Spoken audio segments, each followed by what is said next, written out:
এর থেকে কঠিন আর কোনো পরীক্ষা হতে পারে? কবরের পরীক্ষার থেকে বড় কোনো কঠিন পরীক্ষা হইতে পারে? আপনি মাধ্যমিক পরীক্ষার জন্য এত চিন্তিত, কিন্তু আপনি একবারও ছেলেকে আপনি কবরের পরীক্ষার জন্যই তাকে কোনো প্রস্তুতি দিলেন না, প্রস্তুত করালেন না।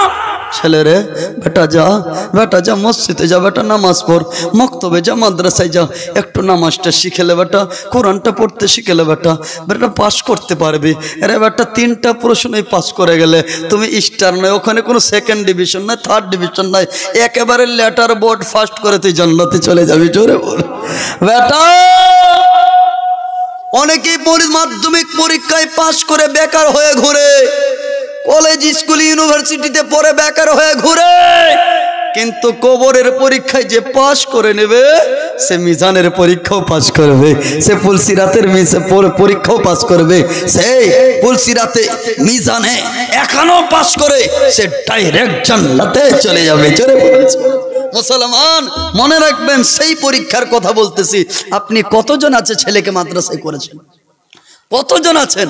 তবে এই মাদ্রাসার ব্যাপারটা কি আছে, আপনি একজন বেটাকে আলিম যদি বানান আপনার কতটা মর্যাদা বাড়বে জানেন? হাসরের ময়দানে আল্লাহ 1-2 নরনারীকে বলবে জান্নাতে যাও, এত সুন্দরভাবে তাজ পরিয়ে তাদেরকে জান্নাতে প্রবেশ করাবেন। সমস্ত জান্নাতবাসীরা দেখে ফারিস্তাদেরকে বলবে, এ ফারিস্তারা বলো তো এটাকে কোনো নবী নাকি কোনো নবীর স্ত্রী? বলে না না না। কোনো কে আছে? আমার দয়ার নবী এবং তার স্ত্রী নাকি? বলে না না না। কে আলী ও ফাতেমা নাকি? বলে না। তাহলে কে কোন কুলের বিবি নাকি? বলে না। কোন পীর সাহেবের বিবি নয়। তাহলে কে আছে? বলে এটা 2 জন হচ্ছে একজন মৌলভী সাহেবের পিতা মাতা। জোরে বলুন সুবহানাল্লাহ।